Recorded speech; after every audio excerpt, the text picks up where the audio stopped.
Olá, bom dia.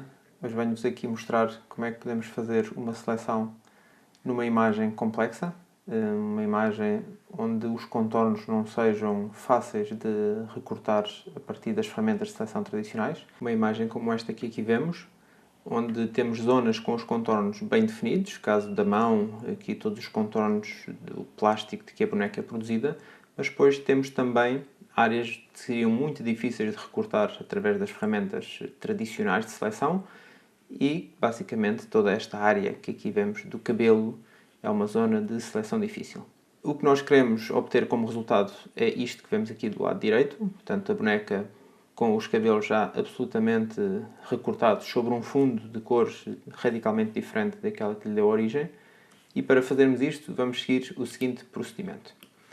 Então, começamos a partir desta imagem original. É uma imagem que já está em Photoshop porque eu já tive o cuidado de previamente lhe fazer aqui a seleção através das áreas opacas. No fundo, a área difícil de selecionar é esta do cabelo e é a que vamos fazer agora num segundo momento. Então, o primeiro passo que nós temos que fazer é começar por duplicar o background. Pela simples razão de que o procedimento que nós vamos usar é um procedimento destrutivo, o que significa que não é reversível. O que torna cauteloso que comecemos por duplicar o layer em que vamos trabalhar, para que caso aconteça algo de errado, seja possível a posteriori ir buscar a informação original. Seguidamente vamos criar um novo layer, que vamos posicionar debaixo do layer em que vamos trabalhar, e vamos lhe atribuir uma cor sólida que seja contrastante com as tonalidades existentes na imagem. Portanto, um tom verde não existe em nenhum dos lados da imagem e, portanto, é adequado. Voltamos a selecionar o layer em que vamos trabalhar e dentro da ferramenta Eraser Tool, que vocês encontram aqui do lado esquerdo, Eraser Tool, se abrirem o subpainel, vocês vão verificar que temos uma opção denominada Background Eraser Tool e que nos vai possibilitar, com as devidas configurações, que possamos selecionar determinadas zonas da imagem, apagá-las, deixando visíveis outras que nos sejam úteis e interessantes, como é o caso dos cabelos que vocês aqui veem. Portanto, vejam que a seleção acabou por ser suficientemente precisa para manter os cabelos apagando cá de baixo. O tom verde que vocês estão a ver, naturalmente, é a tonalidade do que lhe está por baixo. Como é que fazemos isto? Em primeiro lugar, vamos ver as diversas opções que existem do Background Eraser Tool. A primeira delas é a dimensão do brush com o qual estamos a trabalhar, dimensão, dureza e espaçamento. Deve-se escolher uma dimensão adequada ao detalhe e ao pormenor daquilo que queremos executar. Seguidamente temos também estas opções do sampling. Temos a opção contínua, a opção de sampling once e a opção do sampling através da cor que é selecionada no background. Nós vamos começar por trabalhar com aqui se encontra sampling once, que significa que o local onde eu clicar a primeira vez na imagem, vou aqui ampliar para vocês verem melhor, se eu usar esta zona central que aqui está, significa que o ponto que está no meio deste círculo, e onde aparece o sinal mais, fez uma caracterização cromática da área. A cor identificada naquele ponto é a cor que vai ser apagada através desta ferramenta. Pelo contrário, se tivéssemos optado por Sampling Continuous, à medida que eu arrasto este brush pela imagem, ele vai continuamente identificar quais é que são os pontos de cor por onde passa o sinal mais.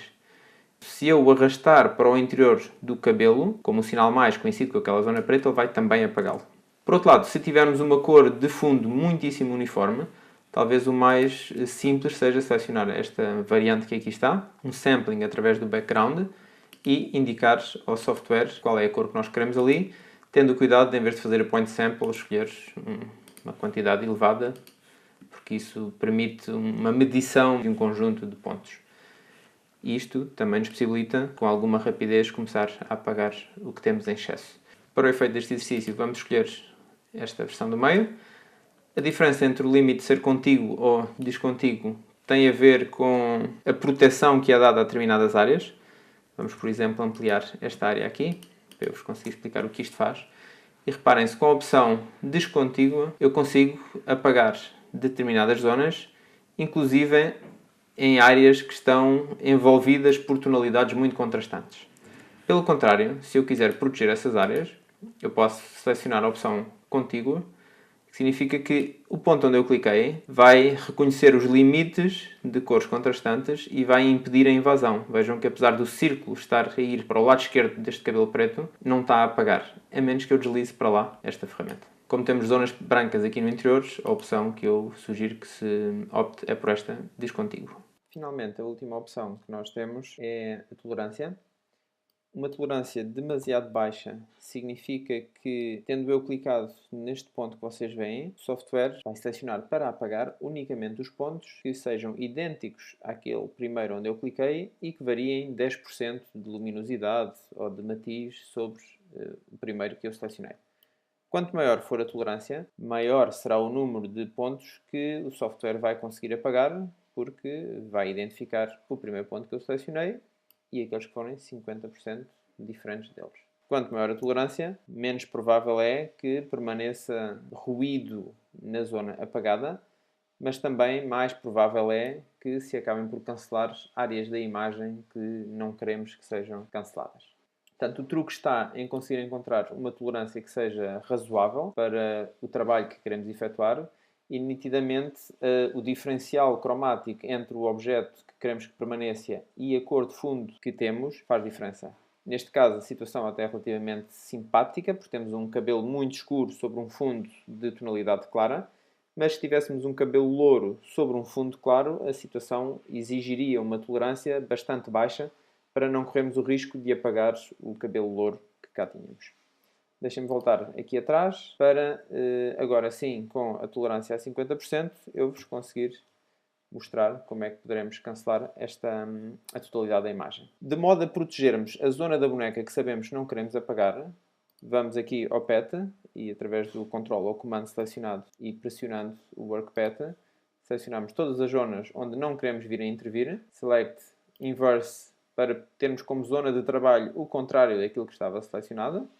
E agora sim, com a Background Eraser Tool, com uma correta dimensão, eu vou conseguir eliminar os pontos que eu desejo que sejam eliminados aqui. Recomendo que, à medida que vocês vão fazendo este trabalho, vão clicando em pontos distintos, pela razão de que o fundo não é um cinza absolutamente uniforme. É um cinza que tem um ligeiro gradiente. A tonalidade que está aqui é mais clara, por exemplo, do que a tonalidade que está deste lado. Isto significa que é recomendável que vocês não usem um único sample point, mas que vão, à medida que avançam com o trabalho, indo pressionando em vários lados para voltar a identificar o ponto que querem que se mantenha, ou melhor, o ponto que querem que se apague na imagem. Com cautela vamos fazendo isto a toda a volta, na zona que for sensível, na zona do cabelo. Não há necessidade de perdermos tempo nestas áreas limítrofes, porque isso apagamos simplesmente com o comando Delete, uma seleção relativamente imprecisa e o comando Delete resolve-nos logo aquele problema. Mas vejam que, tendo este objeto selecionado, não há nenhum perigo de eu avançar para o meio com esta ferramenta, porque eu nunca conseguirei apagar o que lá está, uma vez que não está uma área selecionada e, portanto, não é uma área ativa. Tendo isto feito, eu vou agora fazer uma seleção pouco rigorosa, tendo unicamente o cuidado de que não toque nas zonas dos cabelos e, graças a esta seleção, eu vou conseguir apagar todo o resto do fundo que esteja à volta das zonas que não sejam o cabelo. Portanto, eu vou rapidamente selecionar isto aqui, fechar a seleção e pressionar a tecla Delete. Vou novamente ao PET para selecionar o Work Pattern e agora Shift Ctrl Inverse. Com este comando de seleção e o Alt para desselecionar, eu vou desselecionar esta área aqui. Foi excessiva, eu quero desselecionar por aquela zona. Portanto, por aqui, sensivelmente, e vou novamente pressionar a tecla Delete para eliminar. Se repararem, há aqui uma zona onde nós temos algum ruído. Esta área teria merecido uma escolha de uma tolerância mais elevada em relação às demais. Naturalmente que nós podemos voltar a vir até esta zona e tentar ainda novamente com a Background Eraser Tool eliminar alguns dos resíduos que tenham ficado, mas o ideal seria que isto tivesse sido possível de fazer tudo da primeira vez. Teria simplificado bastante o processo. Tendo isto feito, nós podemos ir buscar o fundo que desejávamos. Eu já tenho aqui um fundo preparado, background. Vou simplesmente arrastá-lo para a minha imagem, uma vez que ele tem exatamente a dimensão desta. E vou puxá-lo para baixo do layer onde está a minha boneca. E vejam que imediatamente temos um aspecto muito credível do resultado final, tal ponto que se eu fizer zoom, Esta zona do cabelo parece bastante bem recortada, inclusive no interior, definindo transparências. Estas partes que aqui tinham brancos são, neste momento, tons azulados, indo buscar do fundo. Neste caso, está a ir buscar uma zona que tinha uma nuvem, daí aparecer branco. Não é que a seleção não tenha sido bem feita. Espero que tenham gostado deste tutorial e que ele seja útil para o trabalho que têm que fazer. Obrigado.